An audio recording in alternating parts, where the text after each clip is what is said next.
Take a look at this graph. These are the results in Makerfield from the 2024 general election.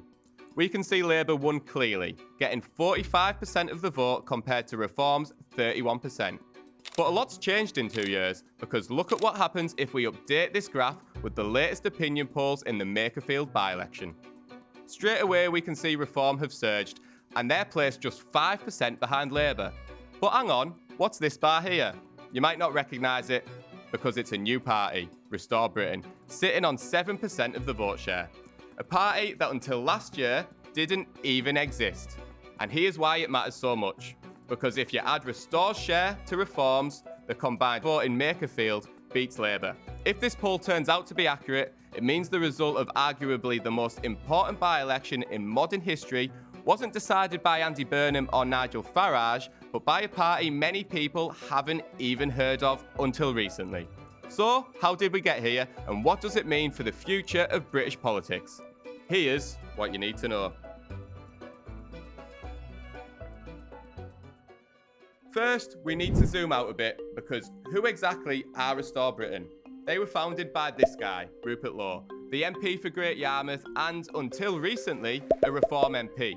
Or at least he was until a very public spat with Nigel Farage in early 2025, where he was suspended from the party over bullying allegations and claims he threatened physical violence against then Reform chairman Zia Youssef. Lowe has denied these claims, stating there was zero credible evidence of bullying. In response to the fallout, he set up his own party, pitching it further to the right than Reform and running on promises to deport all illegal migrants, abolish the asylum system, and hold a referendum on the death penalty, among other policies. At the moment, Lowe is their only MP, but the party appears to have gained significant support in recent months, not least from the world's richest man, Elon Musk. With all that in mind, let's go back to our graph from Makerfield. In it, we can see that Restore are polling at 7%, 34% behind Reform, but enough to matter.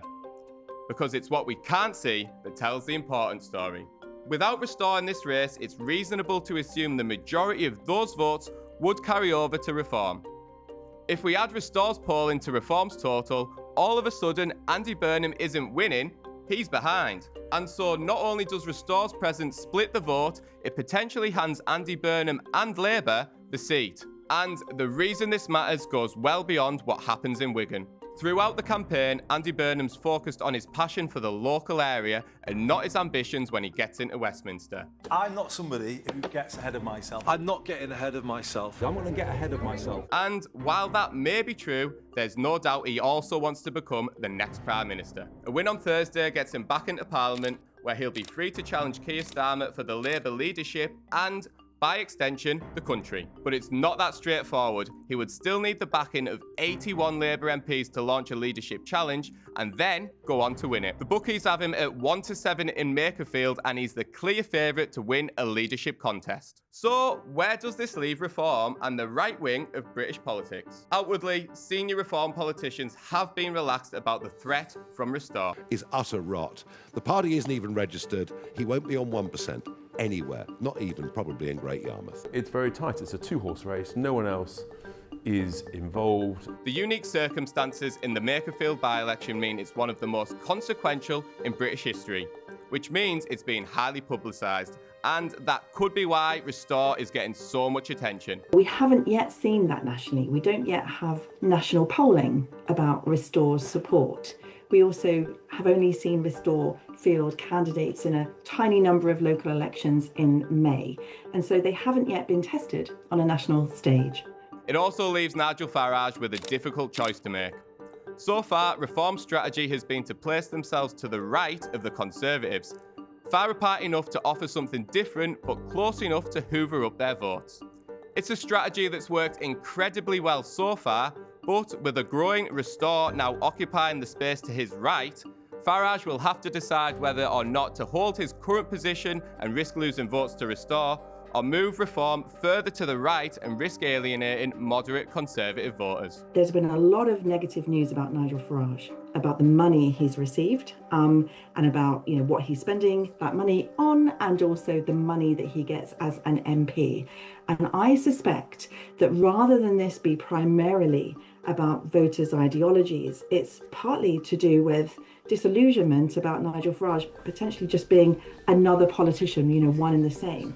And so the answer to reform's question isn't necessarily to go right, because many of the kinds of voters who are splitting to restore are going to be just simply disgruntled and just not trusting in Nigel Farage, not thinking Farage and reform are perhaps reliable enough. Which brings us back to Thursday. A party founded less than a year ago out of a grudge and with only a single MP could be about to help reshape British politics for the foreseeable future simply by standing. And if Restore Britain is here to stay, the consequences won't just impact who becomes the next Prime Minister, but also every decision Nigel Farage will make between now and the next general election. Here's a list of all the candidates standing in Thursday's Makerfield by-election.